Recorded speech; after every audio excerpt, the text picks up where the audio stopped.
Os países convidados têm o status que você mencionou, status de países parceiros. E a principal diferença em relação aos convidados é que esses países participarão constantemente de todos os eventos do BRICS. E não apenas das cúpulas e reuniões ministeriais, mas também da maioria das discussões setoriais, dos formatos setoriais, que são dedicados a vários aspectos da cooperação econômica e a solução de problemas humanitários. E essa é a principal diferença. No restante, esse número de participantes não é novidade para o BRICS. Eles simplesmente participavam com o status de BRICS Plus, BRICS Outreach, ou como convidados pela presidência. Eu me lembro quando a cúpula do BRICS foi em Joanesburgo, se não me engano, há alguns anos.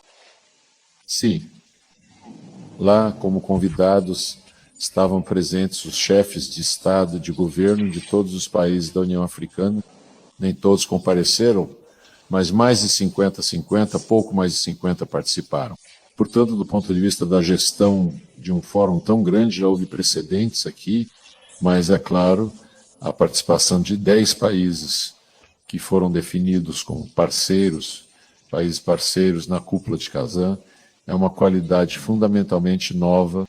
Sem dúvida, isso é um novo passo no desenvolvimento da nossa União. E ainda será necessário trabalhar mais para envolver-los o máximo possível nas atividades do dia a dia. Rússia, a própria Cristã. Além disso, na véspera da cúpula, a imprensa ocidental escreveu que a expansão do BRICS não foi benéfica, o que naturalmente levanta questões sobre esses temas e, em particular, isso tornou um símbolo. O símbolo disso foi o fato de que eles não adquiriram, não passaram a participar pessoalmente. Bem, eu acho que eles provavelmente estão refletindo, porque todos têm diante dos olhos o exemplo da expansão da OTAN, que não foi benéfica para ninguém, inclusive, na minha opinião, para os próprios membros da Aliança do Atlântico Norte. As divergências lá estão se aprofundando.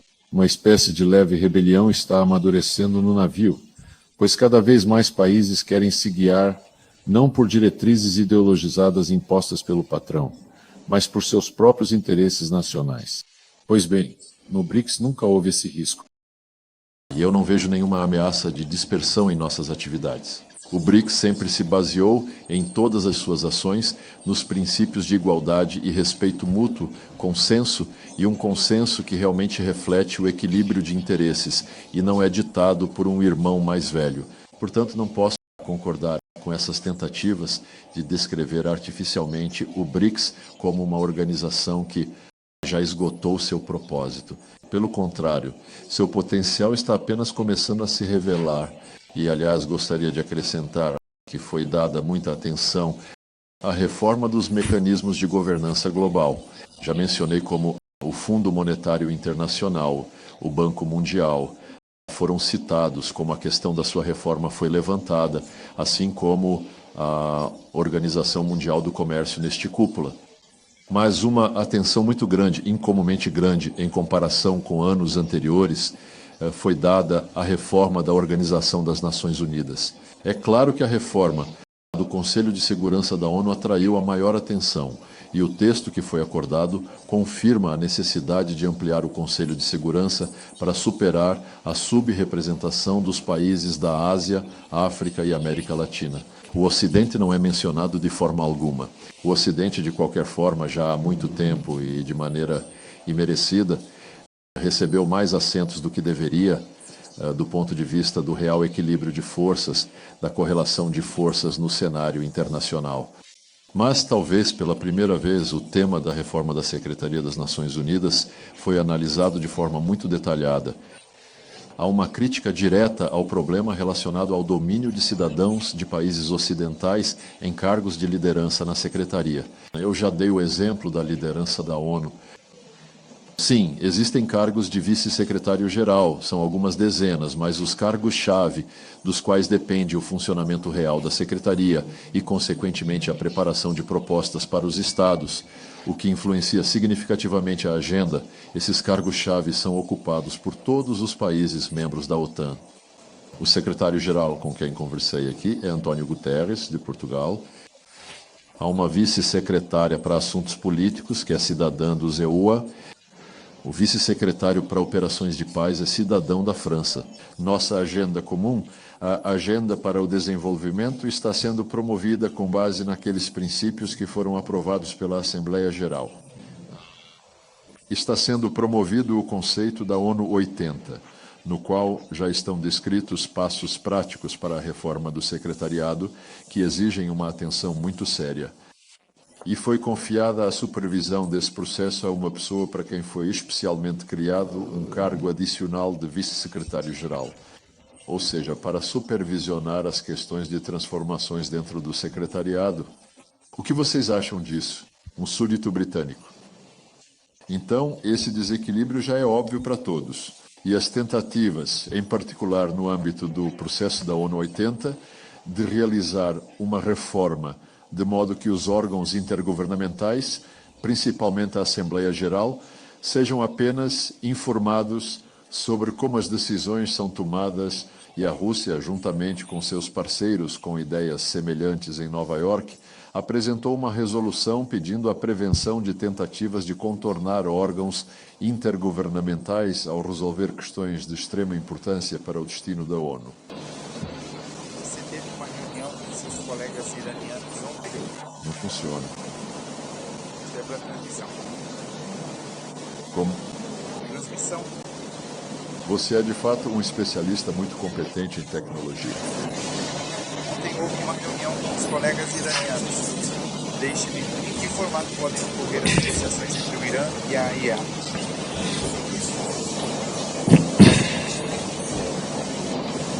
De quem é que você tem aqui em toda a sua transmissão? Você está perguntando em que formato podem ser retomadas as negociações entre o Irã e a AIEA? Bem, esse é justamente o formato Irã, a AIEA.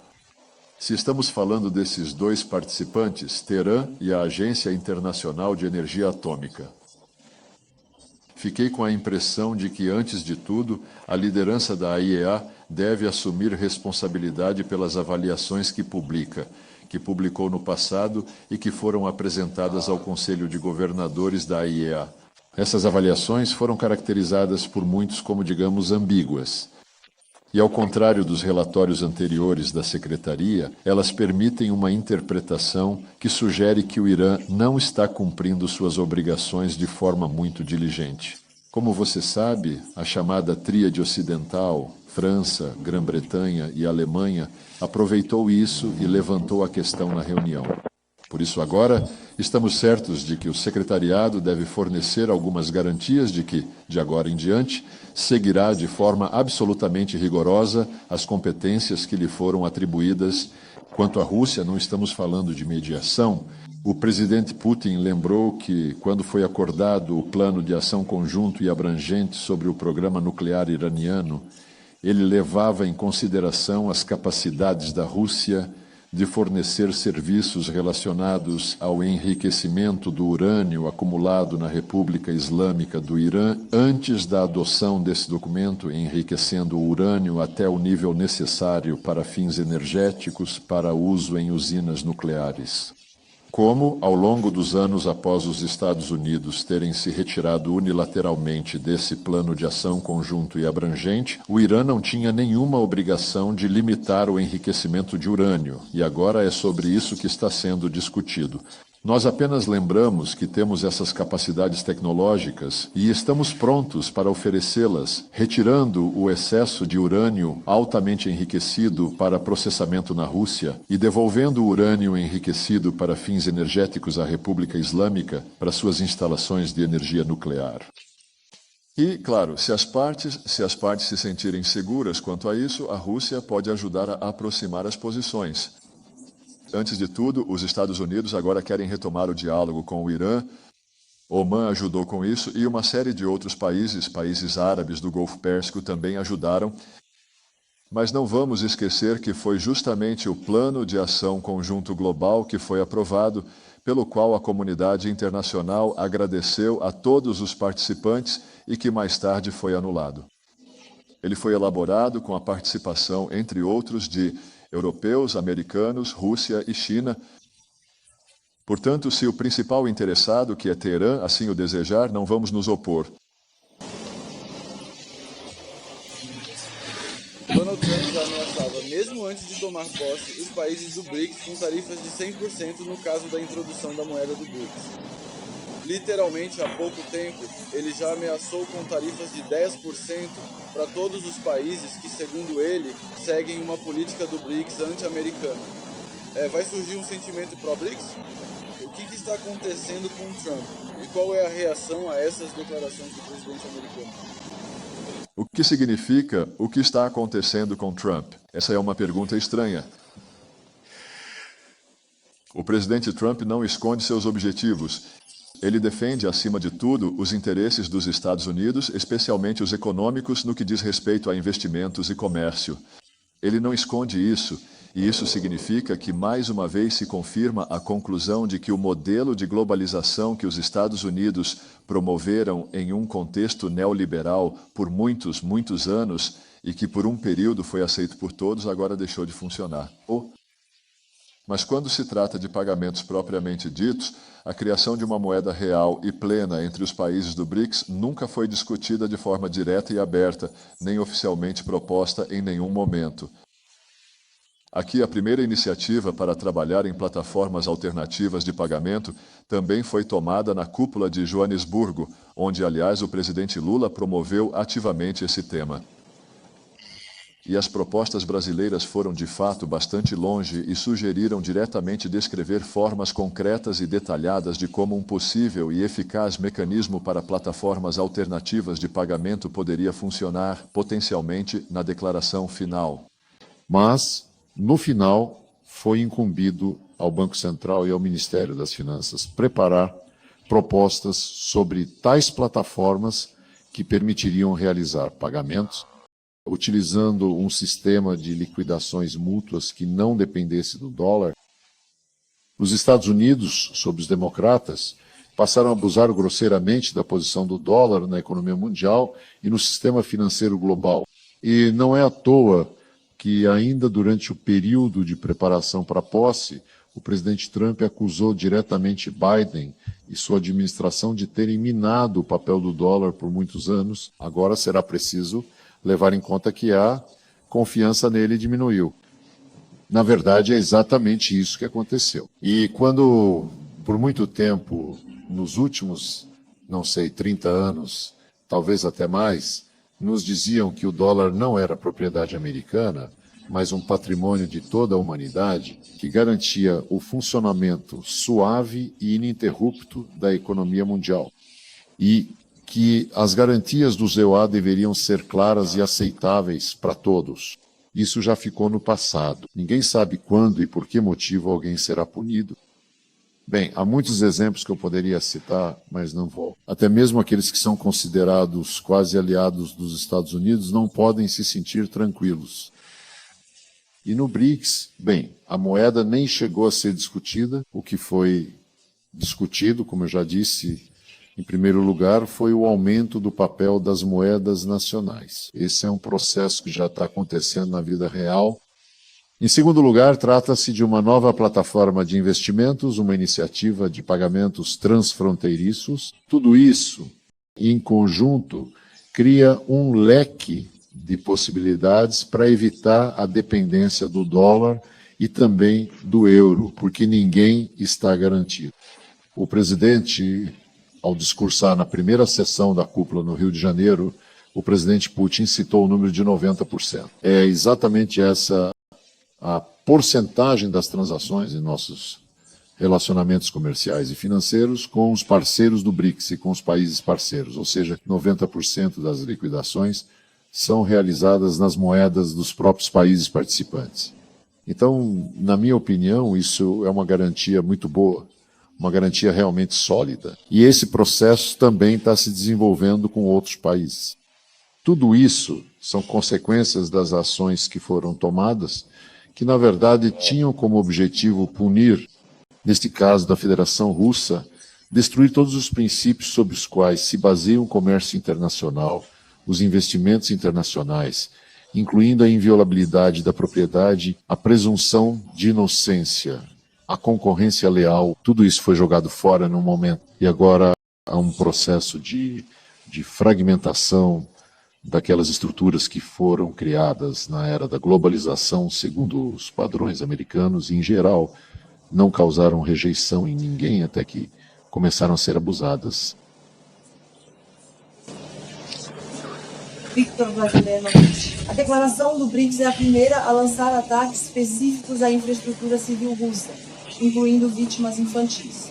E esta é uma formulação sem precedentes para uma associação de plano único, e isso significa unanimidade dos países BRICS sobre esta questão e a formação de um novo consenso internacional sobre a inadmissibilidade de ataques a alvos civis. E a Rússia planeja usar essa declaração como base para iniciar uma investigação desses ataques em plataformas como a ONU e outras estruturas internacionais?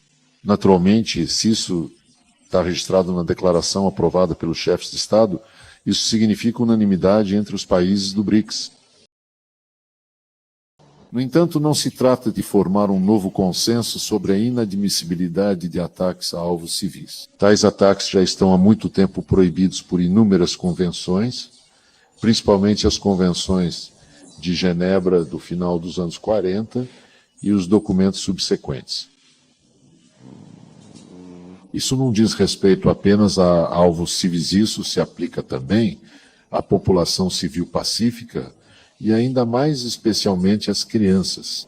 Portanto, isso não deve ser visto como algo fora do comum. Isso é simplesmente uma confirmação do compromisso com aqueles princípios que a comunidade internacional aprovou por consenso há muito tempo e que o Ocidente ignora abertamente, ignora repetidamente, e tudo isso, por assim dizer, acaba ficando impune para aqueles que contam com a proteção do Ocidente. Em primeiro lugar, o regime de Kiev. Mas esses foram casos tão flagrantes quando a infraestrutura ferroviária pacífica e os trens absolutamente civis que por ela passavam foram atacados de forma consciente. Isso, bem, é impossível não condenar.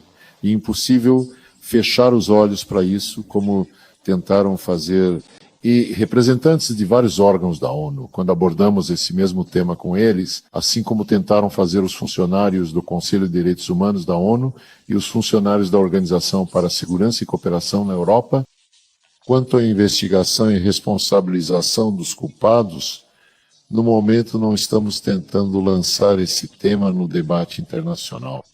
Nós mesmos estamos lidando com isso, tanto por meio da promotoria estatal, quanto por meio de organizações da sociedade civil. E já publicamos periodicamente esses materiais, os distribuímos na ONU e em organizações internacionais europeias. Esse trabalho continuará, e ele queria um trabalho muito mais ativo sobre isso, sobre essas questões. Eventualmente, decidiu-se apenas autorizar os bancos centrais e os ministérios das finanças a apresentarem recomendações sobre plataformas alternativas de pagamento para as futuras cúpulas, e é isso que temos considerado. Não é algo que apenas a Rússia tem interesse. O presidente Lula, aliás, está promovendo iniciativas semelhantes no contexto da CELAC. Nós sabemos disso. E na CELAC, as discussões estão muito mais próximas do conceito de uma moeda do que no contexto dos BRICS. E isso é compreensível porque a CELAC é uma estrutura geograficamente coerente. Então nós, francamente, não vemos que haja algum tipo de desaceleração de forma alguma, e as estatísticas que estão sendo apresentadas aos líderes mostram que a quantidade de negócios que são realizados sem o uso do dólar, e esse valor está crescendo, e a porcentagem desses negócios no contexto do comércio total está aumentando. Quanto ao Brasil e à China, Brasil e China, como os BRICS mencionaram, forte condenação, incluindo todo o território russo em maio e junho. Sim, foi condenado. Eu estava apenas me referindo a isso. Mas isso pode prejudicar a proposta do Brasil e das finanças para realmente... Você quer dizer que Brasil e China são a favor de bombardear a infraestrutura pacífica? Não, quero dizer que agora eles têm uma proposta na mesa de uma liderança mundial de 0%. E se os BRICS sentirem que o envolvimento deles pode prejudicar a proposta... Você quer dizer, eu não entendo como uma posição de princípio em defesa das convenções internacionais que proíbem ataques contra a infraestrutura civil e cidadãos pacíficos, essa posição pode prejudicar qualquer iniciativa com boas intenções. Nós discutimos com nossos colegas brasileiros e chineses a evolução da iniciativa Brasil-China. Notamos, por exemplo, que numa das reuniões do grupo de amigos que foi criado pela China e pelo Brasil, que se reuniu em Nova York em março. Inesperadamente, a França e Suíça participaram, e a França, claro, um dos, se não o país mais fervoroso na linha de frente, atacando a Federação Russa, insistindo em continuar a enviar armas para a Ucrânia. Então, a iniciativa China-Brasil foi valiosa desde o início, porque eles disseram: queremos uma consideração neutra e objetiva. E isso seria um contrapeso à iniciativa unilateral às iniciativas que os ucranianos estavam promovendo junto com seus aliados ocidentais, incluindo o chamado processo de Bürgenstock e a paz de Zelensky. Quer dizer, não existe nenhum outro conflito em que isso seja uma característica. E isso viola gravemente a Carta das Nações Unidas, que diz: Antônio Guterres, falei com ele hoje, ele disse ontem novamente que todos devem respeitar o direito internacional. E então ele diz: integridade territorial da Ucrânia.